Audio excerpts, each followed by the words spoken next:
I've been killing slime for 300 years, 12 episodes, a comedy, fantasy, and a light novel adaptation. Now, even though that I don't have a review for season 1 on this channel, my opinions on season 1 are going to pretty much be the same of my opinions of season 2. So there's no problem there for me. Now, also, before I start the review proper, let me give you a quick synopsis of the story. We have our main character who was working exploited pretty much in a black company, and she died from overwork, and she by meet the goddess, felt pity for her, reincarnated her into another world as a young immortal witch, where she spent mostly her by mostly by just killing slime to just make enough crystals to cover her basic living expenses. And before she knew it, she after killing slime for 300 years, she became level 99. After that, mostly that's a quick synopsis of the story. Yes, in later episode in season 1, she makes a lot of friends that became part of the main cast: a dragon, a ghost, two little slime spirits that all became one big happy family living under one roof. And that's mostly where the first season left off. Yes, each episode being pretty much a nothing burger. So, what about season 2? What about my opinions of season 2 that are mostly the same about season 1? Well,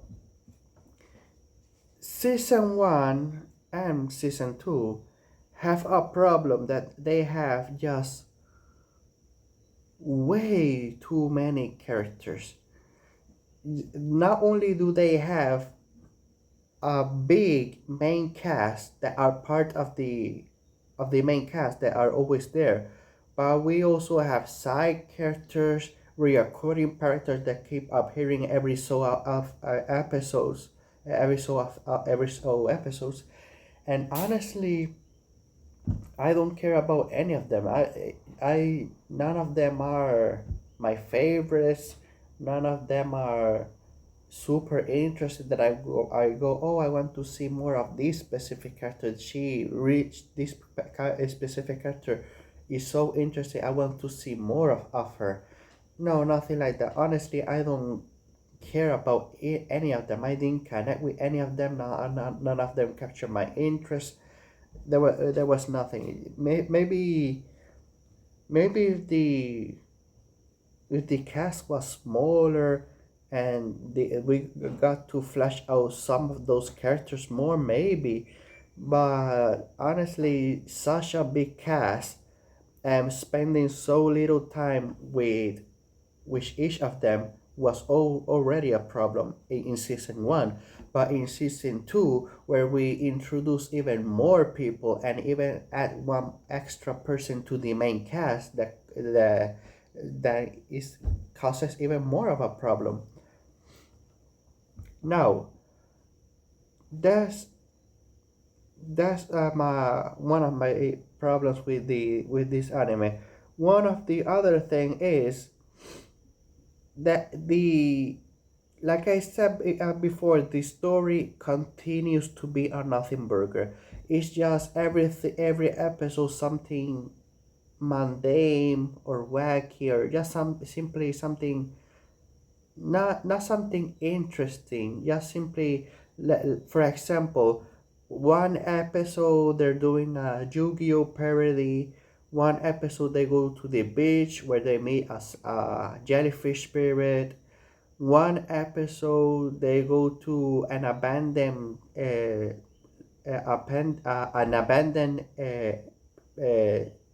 an abandoned area where there's evil ghosts, and you'll think that, and it turns out that the queen of those ghosts is a gamer shut in.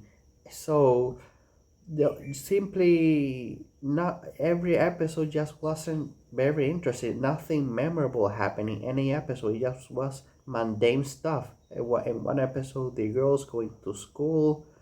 One episode, the main character Asusa becomes a little girl and gets spoiled by another newly introduced character, and so on and so on. The only episode that I think that I'm going to touch upon more specifically is episode, I think it was 7 or 6, I forgot, but it's around around those two episodes where we have uh, a child marriage between the two sisters, Salsha and Falfa.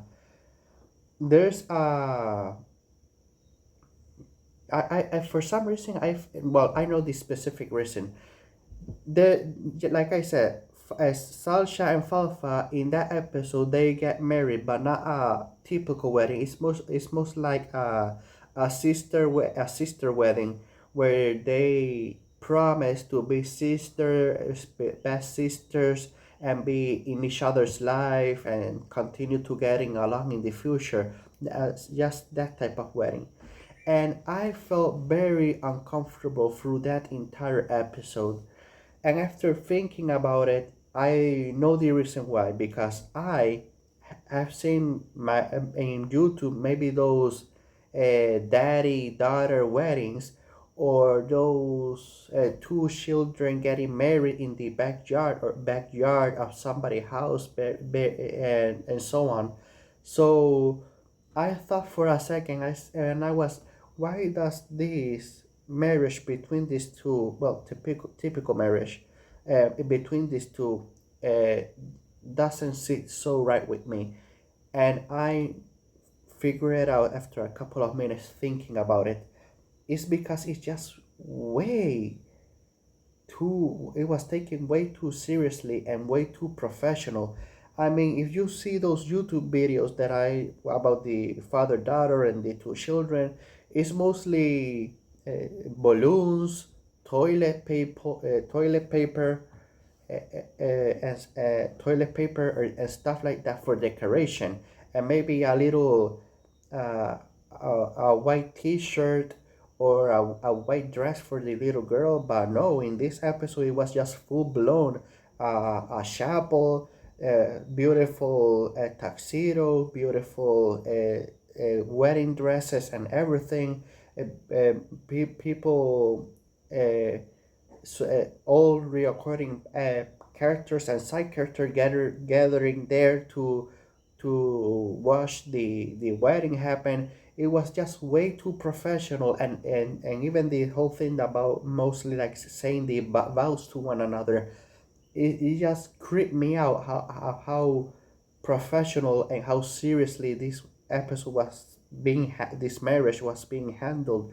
And it really creeped me out because it made me feel like I was watching an actual wedding between two sisters, and it didn't sit right with me. Maybe if it was a backyard wedding with minimal decoration and maybe just simply a white dress or something would be was one thing, but full blown wedding dress and everything going above and beyond, it creeped me out. Okay. Another thing that I want to also touch upon is with the main character Asusa, the witch. She being because it's revealed that she is, by the ending, Agata said that she is the strongest human on the planet, and that just doesn't make sense. Because okay, she was killing slime for 300 years. She lived level 99 and everything. It's because she's immortal and has time. But yes, she's immortal, but there's other long living races in that world. We have the dragons, the elves, spirits, so on and so on, that live for thousands and thousands of years. So it doesn't make sense that Asusa is the only one that had reached level 99.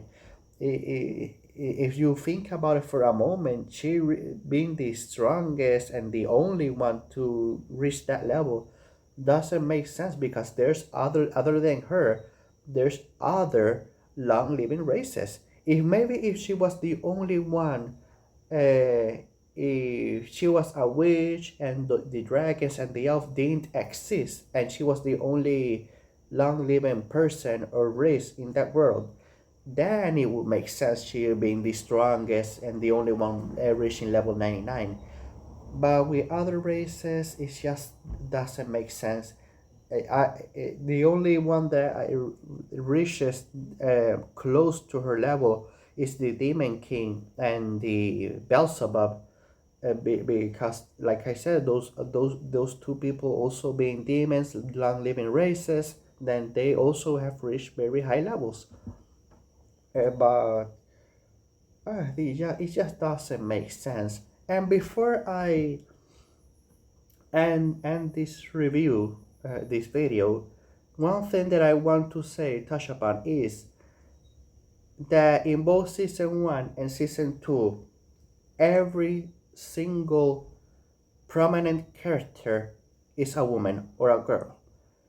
And yes, in front of the anime, they do show men, but mostly they're only either in the background, or they're only one-liners, or one-liners that they say something. Sorry, they say a quick line and then they never appear again. And it was like that in both seasons. Only woman prominent character, the main cast, side characters, recurring characters, all of them are women. There is not a single uh, man that is essential or prominent in the entire anime. I don't mind that. I seen a lot of anime that does this, and I have never have a problem with those anime. But for some reason, in this one, it did bother me a little, and I think because it, for me, it didn't felt natural. It didn't felt organic, because, like I said, you in each pretty much in each every episode, we are introduced to a new side character that later becomes a recurring character, and each and every episode we introduce another and another and another and another. We go to this place, a new character, we go to that place, a new character, and so on and so on. And every time, it just so happened that character that is newly introduced happens to be a woman, and it didn't felt natural. The best way that I can explain it is, imagine that you're a person that only wants a woman only one woman to take care of things in your life. A woman mechanic, a woman doctor, uh, a woman well, you know what I'm saying. Just everything, doctor, mechanic, uh, let me say, pharmaceutical, everything. You just want a woman to do everything in your life, and you go out of your way to make it so. And it felt like that in the writing. It felt like author of the light novel. It just it just didn't felt natural. It's just what I'm saying. It didn't felt natural. Now, I think I'm going to tell you my score now. This video is getting long. I didn't even realize. I'm going to give this one a score of 4, a 4 out of 10. Like I said, this was didn't care about any of the the characters, the story pretty much being a nothing burger, mundane stuff. The only thing that I could say about this anime is that it's very innocent. This nothing wild or inappropriate happens. So if you want to take your child and plant him or plant your child in front of the TV. Don't recommend it, but hey, you need some quiet time for a while. Uh, so this is yes, and it's also dub. So yes, this is a perfect anime. So you can take your child, plant him inside in front of the TV while you're cooking or something or cleaning the house, and they entertain themselves watching this anime. Yeah, you have nothing inappropriate and nothing wild or nothing violent. Nothing happens pretty much. So I'm going to leave it here. So have a good day, have a good night, where you're from. See you next video.